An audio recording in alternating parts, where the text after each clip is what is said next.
تو وہ پھر جس طرح خود مانے ہوئے ہوتے ہیں اسی کو شیئر کرتے ہیں، یعنی اپنا علم شیئر کرتے ہیں، اپنا علم شیئر کرتے ہیں، اس سے دوسروں کے سوالات کے جوابات بھی ملتے ہیں، اور وہ چونکہ خود اس سارے مرحلے سے گزرے ہوتے ہیں تو لازمی نتیجے کے طور پر حوصلہ شکنی بھی نہیں کرتے، بلکہ اس کے برعکس حوصلہ افزائی کرتے ہیں کہ لوگ بات پوچھیں، لوگ سمجھنے کی کوشش کریں، اور جو کچھ بھی وہ مانتے ہیں اسے حقیقی معنی میں مانیں، ان کا ایمان شعوری ایمان ہو، وہ کسی چیز کو محض اس لیے تسلیم نہ کر لیں کہ یہ ان کے والدین سے ان کو وراثتاً ملی ہے، ان کے معاشرے نے انہیں دی ہے، یا ان کی ایک تاریخ ہے جس پس منظر میں وہ پیدا ہوئے ہیں، بلکہ وہ ان کا شعوری اعتراف بن جائے۔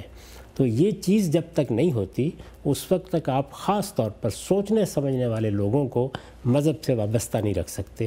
ہو سکتا ہے کوئی شخص اس پر مطمئن ہو جائے کہ سوچنے سمجھنے والے لوگ ہوتے ہی کتنے ہیں، لیکن کسی بھی امت، کسی بھی قوم میں یہ سوچنے سمجھنے والے لوگ ہیں، یعنی اس کے دانشور ہیں، اس کے جلیل القدر علماء ہیں، اس کے مختلف فنون کے ماہرین ہیں، جن کا کسی چیز کو ماننا اور نہ ماننا بحیثیت مجموعی معاشرے کی نفسیات پر اثر انداز ہوتا ہے۔ تو یہ بڑا ضروری ہے کہ لوگوں کے سوالوں کا سامنا کیا جائے، ان کو جواب دیا جائے، اور اہل علم یہ روش پیدا کریں کہ اگر کسی سوال کا جواب خود ان کو معلوم نہیں یا ان پر واضح نہیں تو وہ تحقیق کا طریقہ اختیار کریں، معذرت کر لیں اور یہ کہیں کہ ہم خود بھی اس پر غور کر رہے ہیں، اس سے کوئی خرابی نہیں واقع ہوگی، اس سے علم کی فضا پیدا ہوگی، لوگ چیزوں کو سمجھنا سیکھیں گے، اور ان کے اندر یہ رویہ پیدا ہوگا کہ چیزیں سمجھ کر مانی جاتی ہیں۔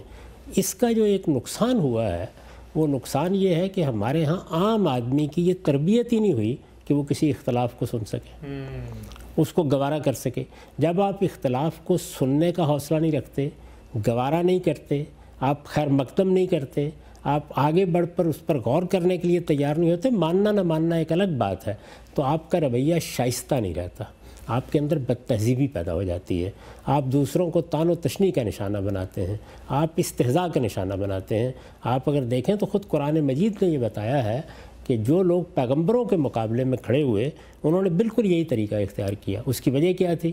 اس کی وجہ یہ تھی کہ جو اس وقت کا سوسائٹی کا نظام تھا وہ اپنے تحفظ کی نفسیات میں مبتلا تھا۔ اچھا، یعنی بجائے اس کے کہ علم اور تحقیق کی فضا ہو، لوگ آزادی سے سوچیں، غور کریں، اور چیزوں کے طرح و اختیار کے معاملے میں جو اللہ نے آزادی دی ہے وہ ان کو معاشرے میں بھی حاصل ہو۔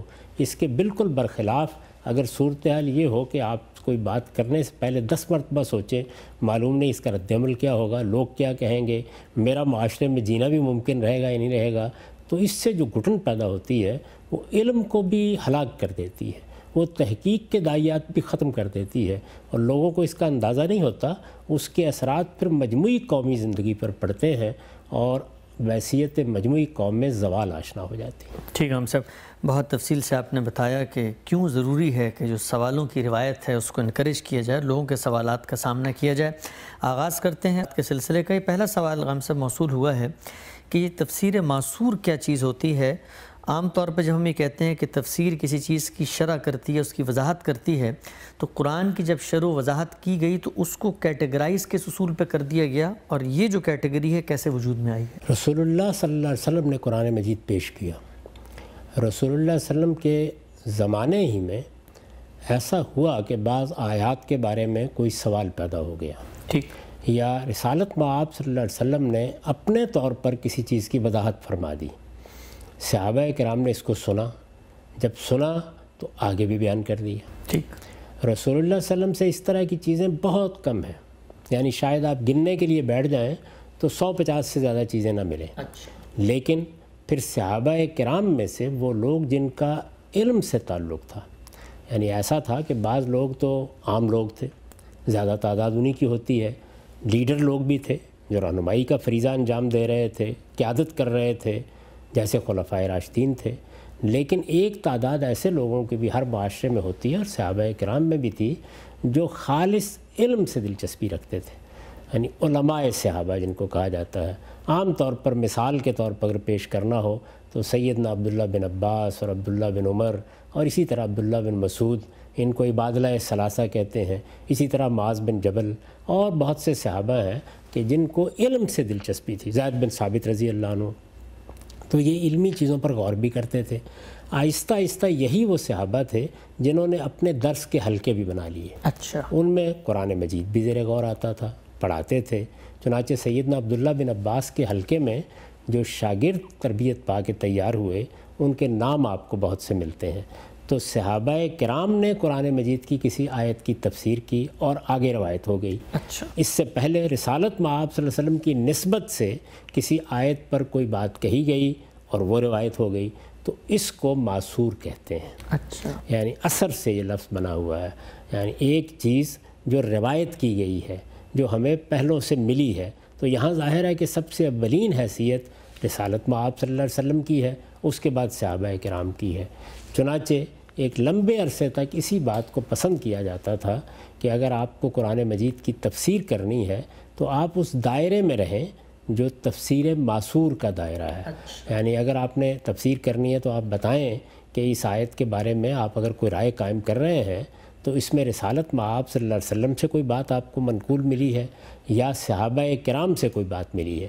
اسی کو ابتدا میں لوگوں نے جمع بھی کیا۔ اچھا، چنانچہ آپ ابن جریر وغیرہ کی تفسیر اگر دیکھیں تو وہ اگرچہ بہت بعد میں جمع کیے گئے ہیں لیکن یہی اقوال ہیں جو جمع کر دیے گئے ہیں۔ صحابہ کرام، تابعین، اس کے بعد ان کے حلقے بن گئے۔ تو جو پہلا دور ہے مسلمانوں کا جس کو خیر القرون بھی کہہ سکتے ہیں، جس میں خود رسالت مآب صلی اللہ علیہ وسلم کی ذات والا صفات ہے، صحابہ کرام کے درس کے حلقے ہیں اور پھر ان کے شاگردوں کے حلقے ہیں، یہ لوگ مختلف آیات پر اپنی رائے دے رہے ہیں، جو اختلافات ہو سکتے ہیں ان کو بیان کر رہے ہیں، اپنے شاگردوں کو بعض چیزوں کے بارے میں متنبہ کر رہے ہیں، کوئی خاص واقعہ قرآن مجید میں بیان ہوا ہے بعض اوقات اس کی تفصیلات بیان کر رہے ہیں۔ تو یہ سب چیزیں آثار ہیں، یعنی آثار کا لفظ صحابہ کی روایتوں کے بارے میں استعمال ہوتا ہے۔ تو وہی تعبیر اس سارے ذخیرے کے لیے اختیار کر لی گئی ہے، تفسیر معصور۔ یعنی آپ یہ دیکھیں کہ فلاں آیت کے بارے میں صحابہ کرام نے یا صحابہ کرام کے شاگردوں نے کیا کہا ہے۔ ٹھیک۔ اچھا، یہ تفسیر ہی سے متعلق سوال ہے اگلا، پوچھتے ہیں کہ یہ امہات تفاسیر اکثر آپ اپنی گفتگو میں بھی ایک ریفرنس کے طور پہ کہتے ہیں کہ آپ ان کو جو ریفرنس کی یا سورس کی بکس ہیں، تفاسیر کی بنیادی کتابیں، ان میں آپ ان چیزوں کو اگر دیکھنا چاہیں دیکھ سکتے ہیں۔ تو یہ امہات تفاسیر کیا ہیں، یہ اصطلاح کیا ہے اور کون کون سی کتابیں ہیں جن کو آپ امہات تفاسیر میں شامل کر سکتے ہیں؟ ایسا ہوتا ہے کہ جب بھی کوئی علم وجود پذیر ہوتا ہے تو اس میں بعض غیر معمولی لوگ پیدا ہوتے ہیں، ٹھیک، اور وہ اس علم میں ایسی چیزیں تصنیف کر دیتے ہیں کہ پھر سب کے سب ان کی مراجعت پر مجبور ہو جاتے ہیں، ریفرنس کا پوائنٹ بن جاتا ہے۔ ریفرنس کا پوائنٹ بن جاتا ہے۔ یہ کوئی تفسیری کے معاملے میں نہیں ہے، ہر علم میں ایسے ہی ہے۔ اگر آپ ابن خلدون کا مقدمہ پڑھیں تو اس میں ایک بڑا غیر معمولی کام کیا ہے ابن خلدون نے، اور وہ یہ کیا ہے کہ اپنے زمانے میں کھڑے ہو کر تمام علوم میں یہ بتایا ہے کہ اس کی امہات کتب کون سی ہیں۔ اچھا، یعنی سورس بکس وہ کون سی کتابیں ہیں۔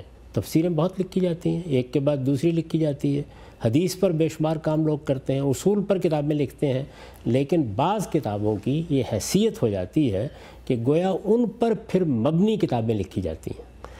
بعد کے لوگ ان کتابوں کو بنیاد بنا کر توضیح تفصیل کرتے ہیں، نئے نکات وہ بھی بیان کرتے ہیں، لیکن جو اس سے ایک سانچہ بنا دیتا ہے کوئی بڑا صاحب علم یا چند بڑے اصحاب علم، اس سے نکلنا آسان کام نہیں ہوتا۔ یہ دنیا میں ہر جگہ ہوتا ہے۔ اب فلسفے میں آپ امہات کتب اٹھائیں یا بڑے فلسفیوں کے اٹھائیں تو یہی صورتحال پیدا ہوگی۔ سائنس میں بھی کم و بیش یہی صورتحال ہے۔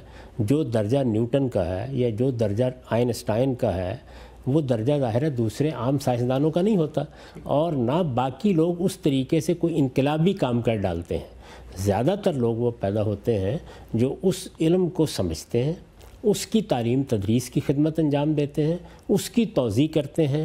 جس طرح کہ آپ نے دیکھا ہوگا درس نظامی میں پڑھتے ہوئے کہ وہاں بہت سی شرحیں آپ کو مل جاتی ہیں، یعنی کوئی ایک کتاب ہے جو بنیادی کتاب کی حیثیت رکھتی ہے، باقی لوگ ان کی شروع لکھتے چلے جا رہے ہیں، وہ بھی بڑی قیمتی چیز ہوتی ہے۔ شارحین اس میں بہت سی چیزوں کی تنقیح کرتے ہیں، اضافے کرتے ہیں، ان کے تفردات بھی اس میں سامنے آ جاتے ہیں، لیکن یہ کتابیں ہیں جن کو ہر علم میں امہات کتب کہا جاتا ہے۔ تو جب ایک آدمی تفسیر کی دنیا میں داخل ہوتا ہے تو ہزاروں کی تعداد میں تفسیریں ہیں، یعنی اگر آپ تفسیر کی کتابوں کے صرف نام اکٹھے کریں تو ایک پوری کتاب اس پر بن سکتی ہے، صرف نام ہی اگر اکٹھے کیے جائیں۔ اب ان میں کیا یہ صورت ہے کہ ہر تفسیر اپنی کوئی منفرد خصوصیات رکھتی ہے، یقیناً رکھتی ہے، لیکن بنیادی ڈھانچہ کن لوگوں نے فراہم کیا ہے؟ تو اس میں جو کتابیں اہم ترین ہیں ان کا ہم ذکر بھی کرتے رہتے ہیں، جیسے زمخشری کی کشاف ہے، جیسے امام رازی کی تفسیر ہے، اور اسی طرح سے ابن جریر کی تفسیر۔ ابھی آپ نے تفسیر معصور کے بارے میں سوال کیا، تو اب معصورات کو اگر دیکھنا ہو تو اس میں ابن جریر سے بڑا کوئی ماخذ نہیں ہے۔ وہ ریفرنس کی کتاب ان کی ابن کثیر نے اسی کا خلاصہ کیا ہے، یعنی انہوں نے محدثانہ طریقے سے بعض چیزوں کو تنقیح کے عمل سے بھی گزار دیا ہے اور ایک طرح سے خلاصہ بھی کر دیا ہے، لیکن ساری تفصیلات اگر آپ بالکل اس کی اصل صورت میں دیکھنا چاہیں تو وہ آپ کو ابن جریری میں ملیں گی۔ تو یہ معاملہ ہر علم میں ہوتا ہے، اس لحاظ سے کہا جاتا ہے کہ یہ تفسیر کی امہات ہیں، سورس بکس ہیں۔ باقی چیزیں جو ہیں وہ ایسا نہیں ہے کہ اہمیت نہیں رکھتی، لیکن ان کتابوں پر ہی مبنی ہوتی ہیں اور پھر لوگ اس میں دو دو چار چار چیزوں کا اضافہ کرتے چلے جاتے ہیں۔ ٹھیک، ہم صاحب اگر کوئی علوم اسلامیہ کا طالب علم ہے، مذہب کے اندر ایک رسوخ پیدا کرنا چاہتا ہے، وہ کسی مسئلے پر دیکھنا چاہتا ہے کہ علم کی ہسٹری کیا ہے، کیسے مفسرین کی مختلف روایات میں اس مسئلے کو دیکھا گیا ہے، اس کو ٹریس کرنا چاہتا ہے، تو وہ کون سی 4 یا 5 آپ بنیادی تفاسیر کے بارے میں بتائیں گے کہ جو امہات ہیں اور ان کی طرف اس کو سب سے پہلے مراجعت کر کے دیکھنا چاہیے کہ یہ لوگ اس کے بارے میں کیا کہہ رہے ہیں؟ جی، میں نے ابھی چند کا تو ذکر کر دیا، یعنی سب سے پہلے آپ کو ابن جریری کو دیکھنا چاہیے یا اس کا خلاصہ ابن کثیر کو دیکھ لیں، تاکہ یہ پتہ چل جائے کہ صحابہ و تابعین کی تفسیریں کیا ہیں۔ ٹھیک، یعنی ان سے یہ لازم نہیں ہوتا کہ اس میں جو چیز نقل کی گئی ہے وہ فی الواقع صحابہ و تابعین ہی کی ہو، اس میں بھی جس طرح سے روایتوں میں خلط ہوا ہے وہاں بھی ہوا ہے، بہت سی چیزیں ان کی طرف منسوب بھی کر دی گئی ہیں، لیکن بہرحال ایک اچھا بڑا ذخیرہ ایسا ہے جس پہ آپ اعتماد کر سکتے ہیں۔ تو اس سے پتہ چل جاتا ہے کہ عبداللہ بن عباس رضی اللہ عنہ نے فلاں چیز کے بارے میں کیا کہا، یا ان کے شاگردوں نے کوئی رائے قائم کی تو وہ کیا رائے تھی، اکرمہ کی کیا رائے تھی، ضحاک کی کیا رائے تھی، فلاں کی کیا رائے تھی۔ تو یہ چیزیں آپ کو معلوم ہو جاتی ہیں اس کے نتیجے میں۔ پھر اس کے بعد ظاہر زبان ادب کے مسائل پیدا ہوتے ہیں، کلام کی تعلیف کرنی ہے، آپ نے یہ دیکھنا ہے کہ یہاں آیت میں جملہ کس نوعیت کا ہے، اس کے اندر نحو کے صرف کے کیا مسائل پیدا ہو گئے ہیں، بلاغت کے کیا پہلو ہیں۔ تو اس میں زمخشری کی تفسیر کو ایک ام الکتاب کی حیثیت حاصل ہے، اور بھی ہیں جیسے بیضاوی کم و بیش اسی طریقے سے لکھی گئی ہے، اسی طریقے سے اور بھی بعض البحر المحیط ایسے ہی ہے، لیکن زمخشری کو بڑی بنیادی حیثیت حاصل ہے اس میں۔ اسی طرح کا معاملہ اس وقت ہوتا ہے کہ ہمارے ہاں تفسیر کے مباحث میں علم کلام کے اثرات آ گئے، منطق آ گئی، فلسفہ آ گیا، صوفیانہ تعبیریں آ گئیں، تو اب ظاہر ہے ان کے اثرات ہوئے۔ تو ان سب کو بھی اگر آپ دیکھنا چاہیں کیا بحثیں پیدا ہوئیں، لوگوں نے کن کن زاویوں سے سوالات اٹھائے، تو اس میں سب سے بڑا ماخذ امام رازی ہے۔ یعنی انہوں نے جو کچھ بھی اس میں کیل و کال ہو سکتا ہے وہ کم و بیش جمع کر دیا ہے۔ وہاں آپ کو ہر چیز مل جاتی ہے، وہاں جو چیزیں مل جاتی ہیں ان کی پھر تفصیلات کے لیے آپ دوسری کتابوں میں بھی جا سکتے ہیں۔ یعنی اگر آپ نے مثلا اشاعرہ کی بعض چیزیں دیکھنی ہیں تو خود اشاعرہ کی اپنی تصنیفات ہیں، لیکن بنیادی طور پر وہاں ایک خلاصہ آپ کے سامنے آ جاتا ہے کہ اس مسئلے کو اس زاویے سے دیکھا گیا، اس زاویے سے دیکھا گیا۔ پھر قرآن مجید میں بہت سے احکام بیان ہوئے ہیں، احکام کی تفسیریں بالکل الگ بھی لکھی گئی ہیں، جیسے جساس کی احکام القرآن ہے، جیسے ابن ربی کی احکام القرآن ہے، اسی طریقے سے قرطبی کی تفسیر میں یہ پہلو بڑا نمایاں ہے۔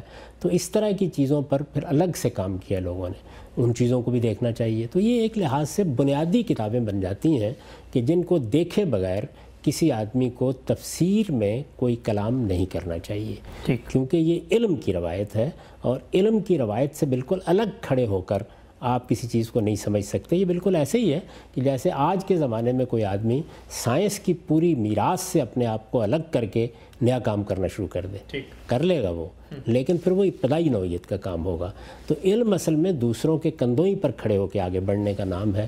ہمارے علماء نے جو کام کیا ہے اس کا گویا ایک یہ جامع تعارف آپ کو ان چیزوں میں مل جاتا ہے، اور بڑی حد تک یہ کفایت کرتی ہیں کہ آپ صحیح تصور کے ساتھ اپنی میراث کو جان سکیں۔ پھر اس کے بعد ہر شخص کا اپنا علم ہے، اپنا فکر ہے، اپنا طریقہ ہے غور کرنے کا۔ آگے بڑھاتے ہیں سوالات کے سلسلے کو۔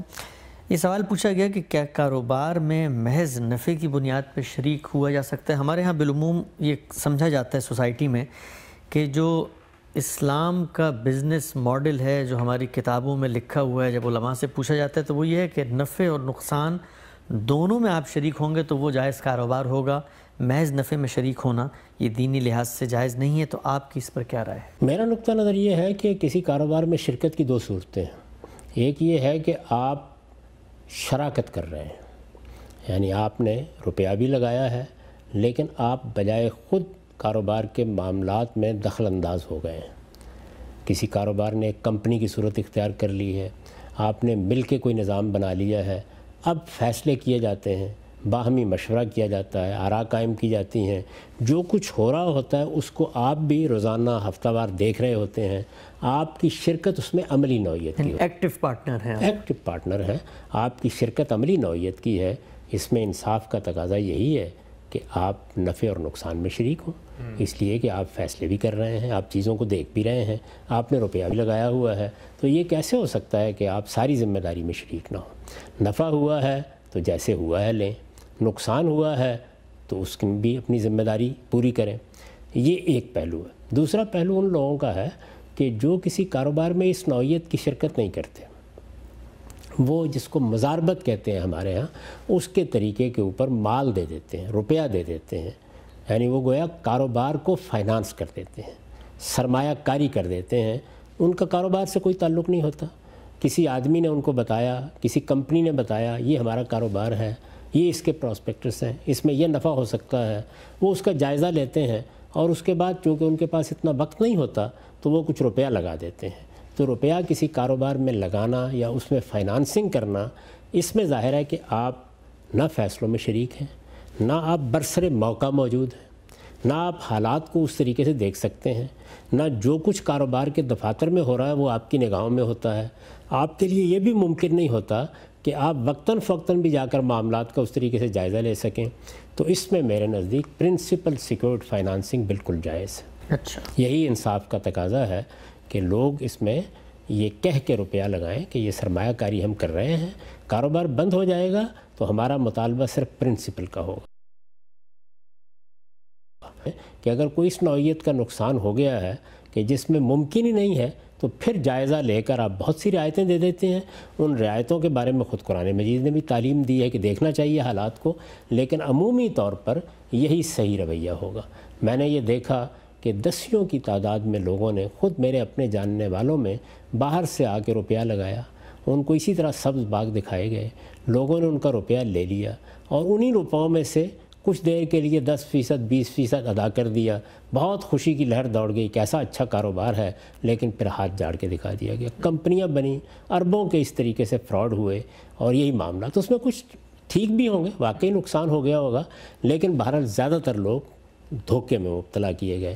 تو اس لیے میرے نزدیک انصاف کا تقاضا یہ ہے کہ اگر ایک آدمی فیصلوں میں شریک نہیں ہے، وہ وہاں پر موجود نہیں ہے، روزمرہ کے معاملات کو نہیں دیکھ رہا ہے، اس نے محض سرمایہ لگایا ہے، محض سرمایہ کاری کی ہے، تو پھر اس کو پرنسپل سیکیورڈ ہی ہونا چاہیے۔ ٹھیک، ہم سے بھی جو سمجھا جاتا ہے کہ جو اسلام کا کوئی بزنس ماڈل ہے اس میں نفع نقصان دونوں میں شریک ہونا ہے، تو یہ بات بھی کہیں اسلام میں زیر بحث آئی ہوئی ہے؟ اسلام کا کوئی بزنس ماڈل نہیں ہے۔ اسلام میں صرف یہ کہا ہے کہ جو معاملات بھی ہوں صفائی کے ساتھ ہوں، رضامندی کے ساتھ ہوں، انصاف کے ساتھ ہوں، یعنی یہ اصول ہے۔ کچھ چیزوں کو اسلام میں ممنوع قرار دیا گیا ہے، جیسے مثال کے طور پر جوا ہے، جیسے سود ہے، اسی طرح سے غبن کرنا، اسی طرح سے چوری کرنا، کسی کا مال ہتھیا لینا، ملاوٹ کرنا، یہ چیزیں ممنوع ہیں۔ لیکن اگر یہ چیزیں نہیں ہیں اور آپ کاروبار کر رہے ہیں تو اس میں بنیادی چیز یہی ہوگی کہ انتراز ہو، یعنی رضامندی سے ہو، کسی کو دھوکے میں مبتلا نہ کیا جائے، کسی کو یک طرفہ نقصان نہ پہنچایا جائے، اور جو معاملات بھی ہوں انصاف کے ساتھ ہوں۔ میں اس کو انصاف کا تقاضا سمجھتا ہوں کہ اس زمانے میں، اور تجربات سے بھی یہی بات معلوم ہوتی ہے، فقہا بھی اگر اس کو دیکھتے تو میرا گمان یہی ہے کہ وہ اس معاملے میں اپنی رائے کو تبدیل کرتے۔ یعنی اس زمانے میں فائنانسنگ اس کے سوا کرنی ہی نہیں چاہیے کہ وہ پرنسپل سیکیورڈ ہوگی۔ ٹھیک ہے، ہم سب آگے بڑھتے ہیں۔ ایک اور سماجی مسئلہ ہے جو ہمارے ہاں اگرچہ کچھ تمدن کی تبدیلی سے اب کم ہوا ہے لیکن کہا جاتا ہے موجود ہے، جہیز کا تصور۔ باقاعدہ طور پہ لسٹیں بنتی ہیں، ڈیمانڈز ہوتی ہیں، آپس میں تبادلہ خیال ہوتا ہے۔ آپ کیا سمجھتے ہیں کہ اسلام میں جہیز کے بارے میں کوئی اطلاقی ہدایت موجود ہے، اس کو ممنوع قرار دیا گیا ہے، اور کیسے یہ جو جہیز کی ایک طرح سے لعنت بن گئی ہے سوسائٹی پہ، غریب لوگ اپنی بچیوں کی شادیاں نہیں کر پاتے، اس سے کیسے چھٹکارا حاصل کر سکتے ہیں؟ دو طرح کی چیزیں ہوتی ہیں. ایک یہ ہے کہ بجائے خود اللہ یا اللہ کے پیغمبر نے کسی چیز کو متعین طور پر ناجائز قرار دے دیا. ٹھیک. یعنی رسول اللہ صلی اللہ علیہ وسلم کے زمانے میں وہ مسئلہ پیش آ گیا اور رسول اللہ نے اس سے روک دیا اور اس کی وجہ بتا دی کہ کیوں روکا گیا ہے. دوسرے یہ ہے کہ عام اصول، دین کے جو عام اصول ہیں ان کو سامنے رکھ کر ہم کوئی رائے قائم کرتے ہیں. تو جہیز کا معاملہ بھی یہی ہے. یعنی ایسا نہیں کہ شریعت میں اس کو موضوع بنایا گیا ہے، جہیز کے بارے میں کوئی باقاعدہ حکم دیا گیا ہے، اللہ نے کوئی حکم دیا ہے، اللہ کے پیغمبر نے کوئی بات کہی ہے، اس طرح کی کوئی چیز نہیں ہے. یعنی یہ اصل میں سوسائٹی کی روایات ہیں. عربوں کے ہاں عام طریقہ یہ تھا کہ تمام تر ذمہ داری لڑکے والوں ہی پر ہوتی تھی. ابھی بھی بہت سے ایسے معاشرے ہیں کہ جس میں لڑکے والے ہی ذمہ داری اٹھاتے ہیں. ہماری سوسائٹی میں بدقسمتی سے یہ ہوا ہے کہ یہ ذمہ داری لڑکی والوں پر ڈال دی گئی. اچھا. درحال کہ ابتدا میں یہ کوئی بری چیز نہیں تھی کہ والدین ایک بچی کو گھر سے رخصت کر رہے ہیں، اس نے نیا گھر جا کے آباد کرنا ہے تو وہ اپنی طرف سے کچھ تحائف اس کو دے دیتے تھے، ضرورت کی کچھ چیزیں فراہم کر دیتے تھے. اس حد تک معاملہ کوئی ایسا قابل اعتراض بھی نہیں تھا. لیکن جب یہ ذمہ داری بن گئی، جب اس کے ساتھ مطالبات وابستہ ہو گئے، جب پست لوگوں نے باقاعدہ لسٹیں بنانا شروع کر دیں اور اس طرح سے لڑکیوں کو گھروں سے اٹھانا ناممکن ہو گیا، کہا گیا کہ ہاتھ پیلے کرنے کے لیے اب باپ کو اپنے آپ کو گروی رکھنا پڑے گا، تو یہ لعنت بنتی چلی گئی. تو اس لیے اس طرح کے معاملات میں میرے نزدیک صحیح اصول یہ ہوتا ہے کہ جو دین کی اقدار ہیں، ویلیوز ہیں، یا جو اخلاقی اقدار ہیں اور دنیا بھر میں مانی جاتی ہیں، ان میں لوگوں کو زیادہ سے زیادہ تربیت کیا جائے اور وہیں تک قانون کو استعمال کیا جائے جہاں قانون قابل عمل ہو سکتا ہو. عام طور پر قانون سازی ایسے معاملات میں کوئی بہت مؤثر نہیں ہوتی. معاشرے کی تربیت، تعلیم، معاشرے کے اندر اعلیٰ اقدار کا فروغ اور وہ لوگ اس میں نمونہ بنے، مثلاً جو علماء ہیں، جو دانشور ہیں، جو سوسائٹی میں خصوصی حیثیت رکھتے ہیں، سیاستدان ہیں، جن کی طرف لوگ دیکھتے ہیں، تو آہستہ آہستہ یہ چیز تہذیبی روایت بن جاتی ہے. ایک بہت اچھی چیز میں نے بعض برادریوں میں دیکھی کہ وہاں برادری کے بڑے مل کے چیزیں طے کر لیتے تھے. یعنی کھانا ایسے دیا جائے گا، اتنی آپ جہیز میں چیزیں دے سکتے ہیں، اور باقاعدہ بڑے بزرگ اس کی نگرانی کرتے تھے. یعنی وہاں ظاہر نہ کوئی چیز چھپانی ممکن ہوتی تھی، نہ برادری کے سامنے کھڑا ہونا آسان ہوتا تھا، اور چونکہ برادری کے بڑے یہ کام کر رہے ہوتے تھے تو کسی کے لیے ناک رہ جانے اور ناک کٹ جانے کا مسئلہ بھی نہیں ہوتا تھا. تو یہ چیز بھی اختیار کی جا سکتی ہے، چنانچہ بڑی برادریوں میں اختیار کی گئی. میرے نزدیک اس میں ریاست کی سطح پر قانون سازی مؤثر بھی نہیں ہوتی، اس میں دھوکے کے امکانات بہت ہوتے ہیں، اور آپ ایک اچھی خاصی بھلی تقریب میں پولیس کی مداخلت پیدا کر کے بدمزگی بھی پیدا کر دیتے. ٹھیک. اچھا قاسم صاحب، ہم نے یہ دیکھا امریکہ میں اور بعض جو جدید ریاستیں ہیں یورپ وغیرہ کی، وہاں پر اب یہ ٹرینڈ شروع ہو گیا کہ جب شادی ہوتی ہے تو اس سے پہلے دلہا اور دلہن کو ضروریات زندگی کی جو چیزیں مطلوب ہیں ان کی ایک فہرست جو لوگ شریک ہونا چاہتے ہیں شادی میں ان کو ای میل کر دی جاتی ہے، اور اس میں یہ ہے کہ اگر کوئی شخص تحفہ دینا چاہتا ہے تو ان کو استری مطلوب ہے، ان کو مثلا اس طرح کی کوئی چیز واشنگ مشین مطلوب ہے، تو لوگ اس کو سائن اپ کر کے خود ہی خرید کے تحفے میں بھجوا دیتے ہیں گھر پہ. تو کیا آپ کو لگتا ہے کہ ایک اچھا سبسٹیٹیوٹ ماڈل ہے کہ ضروریات زندگی بھی پوری ہوتی ہیں اور بوجھ بھی کسی پہ نہیں ہے؟ اچھی بات ہے اگر سوسائٹی شریک ہو جاتی ہے، بلکہ میں نے خود اپنے بچپن میں دیکھا کہ دیہات میں ایسی ہی روایت تھی. اچھا. لوگ کنٹریبیوٹ کرتے تھے. بلکہ میں تو اپنے بچپن میں بارہا دیکھتا رہا ہوں کہ دیہات میں بارات آتی تھی اور بعض اوقات 2-2 3-3 دن کے لیے لوگ رہتے تھے، تو اس میں بھی کوئی بڑا مسئلہ نہیں ہوتا تھا. آپ کی برادری کے لوگ ہیں، بلکہ برادری کے علاوہ بھی جو لوگ بستے تھے وہ آپ کے مہمانوں کو لے جاتے تھے. 2 نے 1 کو سلا لیا، کسی نے کسی دوسرے کو سلا لیا، کھانا بھی وہ کھلا دیتے تھے. تو اس طرح ایک برادری کی سطح کے اوپر یا کمیونٹی کی سطح کے اوپر لوگوں کی مدد ہو جاتی تھی. تو یہ بھی کیا جا سکتا ہے، اس میں کوئی حرج کی بات نہیں. وقار سے کرنا چاہیے، کس کی عزت نفس مجروح نہ ہو، اور اس کی حیثیت بھی لوگوں سے مطالبے کی نہ بن جائے. اگر ان تمام چیزوں کا لحاظ رکھا جائے تو یہ بہت اچھی روایت ہے. ٹھیک ہے ہم صاحب آگے بڑھتے ہیں. جہیز کی ہم نے بات کی، شادی سے متعلق ایک سوال ہے. یہ نکاح شغار وٹے سٹے کی جو شادی ہوتی ہے، اس کے بارے میں عام طور پہ دیکھا گیا ہے کہ مہر بھی یہی طے کر دیا جاتا ہے کہ جو دوسرا نکاح ہے وہی مہر ہے، اور کچھ دینی قباحتیں یا ممانعات کی بھی اس میں بحث آتی ہے، تو آپ کے نزدیک یہ وٹے سٹے کی شادی کے بارے میں کیا رائے ہے آپ کی؟ یہ بڑی خطرناک چیز ہے، ایسا بالکل نہیں کرنا چاہیے۔ شادی بالکل صحیح اصولوں کے اوپر ہونی چاہیے۔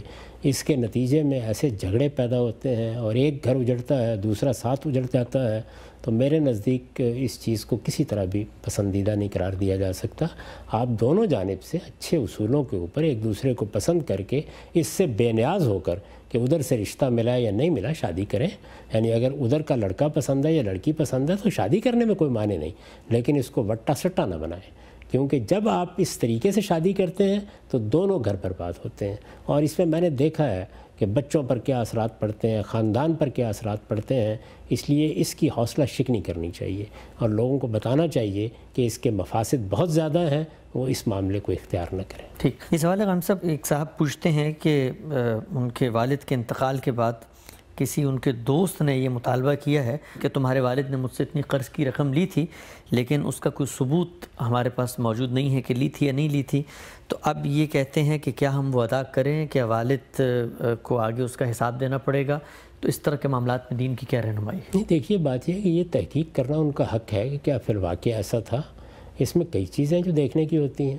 جو آدمی بات کر رہا ہے اس کی حیثیت عرفی کیا ہے، کیا وہ کوئی جھوٹ بولنے والا آدمی ہے، بہتان لگانے والا آدمی ہے، اس طریقے سے لوگوں کے پیسے اینٹتا ہے، کس طرح کا شخص ہے۔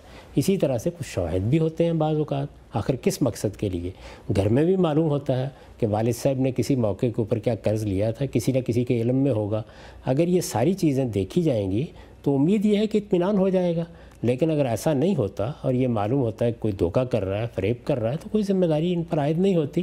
ہاں، کوئی چیز ثابت ہو جائے، کسی چیز کے بارے میں دستاویزات موجود ہوں تو وہ لازماً ادا کرنا چاہیے، اس لیے کہ وہ ایک ذمہ داری ہے جو ہم پر عائد ہوتی ہے۔ لیکن کیا کہا جا سکتا ہے کہ مرنے کے بعد کوئی صاحب آ گئے اور انہوں نے آ کے ایک مطالبہ داغ دیا، تو اس کی تحقیق کرنا ان کا حق ہے۔ ٹھیک، اچھا غالب صاحب، عام طور پہ ہم یہ دیکھتے ہیں کہ جہاں اعتماد کی فضا ہوتی ہے، خاندان میں آپ کو لین دین کر رہے ہیں، دوستوں میں کوئی آپس میں کوئی معاملہ ہو رہا ہے، تو ہم عام طور پہ اس کو بہت زیادہ اہمیت نہیں دیتے کہ چیزوں کو لکھا جائے، نوٹرائز کروایا جائے، دستخط ہوں، وہ کہیں محفوظ ہو، کوئی ول لکھی جائے۔ تو یہ جو قرآن کی ہدایت ہے، آپ کو لگتا ہے کہ لوگ عام طور پہ اس کو اتنی اہمیت نہیں دیتے لیکن بعد میں اندازہ ہوتا ہے کہ بڑی اہم چیز تھی؟ اس میں کوئی شک ہی نہیں ہے۔ آخر کیا وجہ ہے کہ اللہ تعالیٰ نے ایک بظاہر نظر معمولی نظر آنے والے معاملے کے بارے میں آیات نازل کی؟ کیا وجہ ہے؟ تو اس کا مطلب یہی ہے کہ یہ نزاعت سے بچانے کے لیے کیا گیا ہے۔ مسلمانوں کی معاشرت میں نچلے سطح پر اس سے خرابیاں پیدا ہو سکتی ہیں، لیکن قرض مقروض کے معاملات تو ہوتے رہتے ہیں۔ تو اس طرح کے معاملات میں اگر لکھا نہیں گیا، دستاویز تیار نہیں کی گئی، کوئی ثبوت موجود نہیں ہے، تو اسی طرح کا جھگڑا پیدا ہو جائے گا اور اس میں دل آلودہ ہوں گے۔ اسلام میں اس چیز کی بڑی اہمیت ہے کہ ہمارے دل دوسروں کے معاملے میں صاف رہے، ہمارے اندر کوئی کینہ نہ ہو، کوئی بغض نہ ہو، دوسروں کے کردار کے بارے میں ہمارے دل میں کوئی میل نہ ہو۔ یہ اسی صورت میں ہو سکتا ہے کہ معاملات کو بالکل صاف رکھا جائے، معاملات کو دو اور دو چار کی طرح واضح کیا جائے۔ کسی سے آپ نے کوئی چیز لینی ہے، دینی ہے، اس کے بارے میں باقاعدہ تحریر کریں۔ اسی طرح اگر کوئی تحریر نہیں کسی وقت کی اور آپ دیکھ رہے ہیں کہ آپ دنیا سے رخصت ہو رہے ہیں تو لوگوں کو بتائیں، اس موقع کے اوپر وصیت کریں۔ تو وصیت کے بارے میں بھی ہدایت کی گئی۔ وصیت میں آپ اگر دیکھیے تو جو سورہ نساء کی آیات ہیں، بار بار ان میں یہ کہا گیا من بعد وصیت توصون بها دین، یعنی یا کوئی قرض ہے تو پہلے وہ ادا کیا جائے گا اور وصیت ہے تو پہلے وہ پوری کی جائے گی۔ تو وصیت کرنا بھی ضروری ہے، قرض کی دستاویز لکھنا بھی ضروری ہے، ورنہ بڑے جھگڑے پیدا ہوتے ہیں۔ میں نے یہ دیکھا ہے کہ اس کی خلاف ورزی لوگوں کے لیے مصیبت بن گئی، خاندانوں کے لیے مصیبت بن گئی، اور بچوں کو ایسی صورتحال سے دوچار ہونا پڑا کہ وہ اپنی پوری زندگی کو اس کے ایک دائرے کے اندر گماتے ہوئے بسر کرنے لگ گئے۔ تو یہ بڑی ضروری بات ہے کہ لوگ اس میں متنبہ ہوں اور اللہ کی ہدایت پر عمل کریں۔ یہ ٹھیک ہے کچھ گردہ معاملات ہوتے ہیں، 2 دن کے لیے 1 دن کے لیے میں نے کوئی چیز دے دی آپ کو، لیکن سنجیدہ نوعیت کے ایسے سب معاملات لکھے جانے چاہیے، ان پر گواہ بننے چاہیے، ان کی تحریر ہونی چاہیے۔ اگر کسی نے کوئی قرض لیا ہے تو اس کی بھی، کوئی وصیت کرنی ہے تو اس کی۔ ٹھیک ہے، ہم سب آگے بڑھتے ہیں۔ یہ قرآن مجید کے مقام کے بارے میں منطقی سے اشکال ہے۔ پوچھا یہ گیا ہے کہ جب ہمیں ارادہ اور اختیار دیا گیا ہے تو وہ جو عہد تھا، عہد الست، اس کو اٹھانے کے بعد دیا گیا ہے، تو یہ جو پیڑ اور جو مثلاً پہاڑ تھے، اگر وہ قبول کر لیتے اللہ کی اس حکم کو، تو کیا ان کو بھی ارادہ اختیار دیا جاتا پھر؟ یہ تو اللہ کے منشا پر ہے، کیا ارادہ اختیار دیتے، وہ کیا کرتے اس کے نتیجے میں، یہ ہم نہیں جانتے۔ اپنے علم کے حدود میں رہنا چاہیے، یعنی اللہ تعالیٰ ہمارے علم کے حدود سے ماورا جو اطلاع ہم کو دیتے ہیں، بس وہ جتنی دی گئی ہے اس پر ایمان رکھیں، اور اپنی توجہ ان چیزوں پر اور ان کی کھوج کرید میں جانے کی بجائے اس دنیا پر رکھیں۔ یعنی اس دنیا میں بہت تحقیق کرنے کی ضرورت ہے۔ اس میں اگر آپ دیکھیں تو مادہ بجائے خود تحقیق کا کتنا بڑا موضوع ہے، اس سے کیسے حیات پیدا ہو جاتی ہے، کتنی بڑی تحقیق کا موضوع ہے، اس میں شعور کہاں سے آ جاتا ہے کا موضوع ہے۔ اس پر کام کرنا چاہیے، اس کو سمجھنے کی کوشش کرنی چاہیے۔ سائنس نے یہی طریقہ اختیار کیا، اور دیکھیں دنیا کے لیے کتنی سہولتیں پیدا ہو گئیں، اس سے کچھ مسائل بھی پیدا ہوئے ہیں، سہولتیں بھی کتنی غیر معمولی پیدا ہوئی ہیں۔ انفارمیشن ٹیکنالوجی نے ایک انقلاب برپا کر دیا ہے۔ یہ سب ایسے ہی ہوا ہے کہ مادے میں کیا قوانین کار فرما ہے، مادہ کیسے کام کرتا ہے، اس میں کس طرح سے اطلاعات ٹرانسفر ہوتی ہیں، کیسے سفر کرتی ہیں، اس کا آپ نے مطالعہ کیا۔ اللہ تعالیٰ کے جو معاملات ہیں، یعنی اس عالم سے ماورا کائنات کے ساتھ اللہ کا کیا تعلق ہے، یہ کائنات کیسے وجود میں آئی ہے، یعنی ابتداً اللہ تعالیٰ نے کس طرح سے اس کو وجود بخشا۔ اس میں کچھ چیزیں وہ ہیں کہ جن کو ہم تجربے مشاہدے سے گزار سکتے ہیں، لیکن اس سے ماورا ایک بڑا علم ہے جس میں اللہ تعالیٰ نے جو بات بتائی ہے بس اس پر اکتفا کیجئے، اور اسی چیز کو قرآن مجید نے بیان کیا ہے کہ ان معاملات میں انسان کو تھوڑا علم دیا گیا، ما اوتیتم من علم الا قلیلا۔ اس الا قلیلا کو سمجھ کر جتنا دیا گیا ہے اس کو تحقیق کا موضوع بنانا چاہیے۔ یہی وہ بات ہے جو دیکارت نے مغربی معاشرے کو بتائی اور سائنسی انقلاب برپا ہو گیا۔ ٹھیک ہے، ہم آگے بڑھتے ہیں۔ یہ عملی نوعیت کا ایک سوال ہے، نماز کے بارے میں ہمیں بھی پیش آتا ہے، آپ اپنے تجربات سے اگر کچھ لوگوں کو بتا سکیں۔ یہ پوچھتے ہیں کہ نماز میں مختلف خیالات پیدا ہوتے چلے جاتے ہیں، اور توجہ، ارتکاز، ایک اللہ تعالیٰ کے ساتھ جو ایک یکسوئی کا معاملہ ہوتا ہے عبادت میں، وہ پیدا نہیں ہوتا۔ کھڑے ہوتے ہیں تو خیالات گردش کر رہے ہوتے ہیں، اس کو کیسے روکا جائے؟ دیکھیے، سب سے بڑی چیز تو یہ ہے کہ نماز کو وہ اہمیت دیں جو نماز کو دینی چاہیے، وضو کر کے کھڑے ہوں، اپنی یکسوئی کو مجتمع کریں۔ یہ سارے کام شعوری کام ہیں، یعنی اٹھ کے آپ نے کہا کہ چلیے 2 سجدے کرنے یا کر لیتے ہیں، یہ طریقہ نہیں ہونا چاہیے۔ نماز اہتمام کے ساتھ پڑھنی چاہیے، پہلی چیز یہ ہے۔ دوسری چیز یہ ہے کہ جب آپ نماز میں کھڑے ہوں تو کچھ اذکار بتائے گئے ہیں، کچھ تو لازمی اذکار ہیں جیسے سورہ فاتحہ پڑھنی یا قرآن کا کوئی حصہ ہم نے ساتھ میں لانا ہے، اسی طرح تسبیحات ہیں، دعائیں ہیں، مناجات ہیں، تو ان کو تھوڑی سی بلند آواز سے پڑھیں، اس میں کوئی حرج کی بات نہیں ہے۔ اچھا، جب آپ ایسا کریں گے تو زیادہ امید یہ ہے کہ یکسوئی ہو جائے گی اور اس طرح خیالات کا انتشار نہیں رہے گا۔ اگر کسی وقت ایسا ہو جائے تو جس وقت آپ کو اس کا احساس ہو مجتمع کرنے کی کوشش کریں، تو بندہ یہی کر سکتا ہے۔ اس کے بعد بھی اگر کوئی کوتاہی ہو رہی ہے یا انتشار خیال موجود ہے تو اس پر کوئی مواخذہ نہیں ہے۔ آپ اللہ کے حضور میں پہنچ گئے، آپ ادب کے ساتھ کھڑے ہو گئے، آپ نے جا کے ہاتھ باندھ لیے، آپ نے پیشانی زمین پر رکھ دی، اصل نماز یہ ہے، یہ ہو گئی۔ اچھا، ہم سب یہ جو عام طور پہ لوگ اس تردد کا شکار ہوتے ہیں کہ نماز کے اندر وہ خشوع، وہ تذلل، وہ ایک زندہ نماز ہونے کا احساس نہیں ہوتا، تو یہ مجھے بتائیے گا کیا یہ جب ہو جاتا ہے تو ہر نماز میں ہوتا ہے، یا یہ کبھی کبھی انسان کے اندر یہ احساس یہ پیدا تو ہوتا ایک ساتھ کے بعد ممکن ہی نہیں ہے، یعنی اس کی کوئی مثالیں آپ کو صحابہ میں بھی نہیں ملتی۔ یعنی کبھی ایسا ہوتا ہے کہ آپ بس اٹھتے ہیں، اٹھ کے آپ ذمہ داری پوری کر لیتے ہیں، اللہ کی بارگاہ میں حاضری لگوا لیتے ہیں، اور ایسی نمازیں بھی ہوتی ہیں کہ جن میں آدمی چاہتا ہے کہ اس کا سر سجدے میں پڑا رہے۔ تو یہ مختلف کیفیات ہیں جو آتی رہتی ہیں، جاتی رہتی ہیں، اتنی ہی مطلوب ہے۔ ان سے زائد کی تمنا کر کے اپنے آپ کو خواہ ذہنی خلفشار میں مبتلا نہیں کرنا چاہیے۔ ٹھیک، یہ نمازی سے متعلق سوال ہے کہ لوگ پوچھتے ہیں کہ ایک وتر پڑھتے ہیں، اس کا کیا حکم ہے؟ ایک وتر کوئی چیز نہیں ہے۔ آپ پیچھے کچھ نماز پڑھ رہے ہوتے ہیں تو کم سے کم 2 رکعتیں پڑھیے، اس کے بعد ایک سے نماز کو وتر کیا جاتا ہے، یعنی نماز کو طاق کیا جاتا ہے۔ اس کے پڑھنے کا یہ طریقہ بالکل درست ہے کہ 2 رکعتیں پڑھی، پڑھ کر سلام پھیر دیا، پھر تنہا 1 رکعت پڑھ کے سلام پھیرا۔ یہ طریقہ سنت سے ثابت ہے، رسالت مآب صلی اللہ علیہ وسلم نے یہ طریقہ اختیار کیا ہے، یہ آپ کا اسوہ حسنہ ہے اور روایتوں میں بیان ہو گیا ہے۔ اس طریقے میں کوئی غلطی نہیں، لیکن یہ ایک وتر نہیں ہے۔ یہ اصل میں جو پیچھے 2 آپ نے پڑھے ہیں، 2 پڑھے ہیں، 4 پڑھے ہیں، 6 پڑھے ہیں، اس کے بعد یہ ایک رکعت سے اس کو وطر کیا گیا ہے، یعنی طاق کر دیا گیا ہے۔ تو صحیح طریقہ یہ ہے کم سے کم تعداد وہی 3 ہوگی، اس کے پڑھنے کے طریقے مختلف ہیں۔ تو یہ طریقہ عام طور پر جب لوگ دیکھتے ہیں کہ 2 رکعتیں پڑھ کے سلام پھیر دیا تو وہ خیال کرتے ہیں یہ ایک وطر پڑھا جا رہا ہے، نہیں، وہ ایک رکعت سے جو نماز آپ نے پڑھی ہے اس کو وطر کیا جا رہا ہے، یعنی طاق بنایا جا رہا ہے۔ اور تہجد کی نماز ہے چونکہ یہ، تو اس لیے اس کا طاق پڑھنا ضروری ہے۔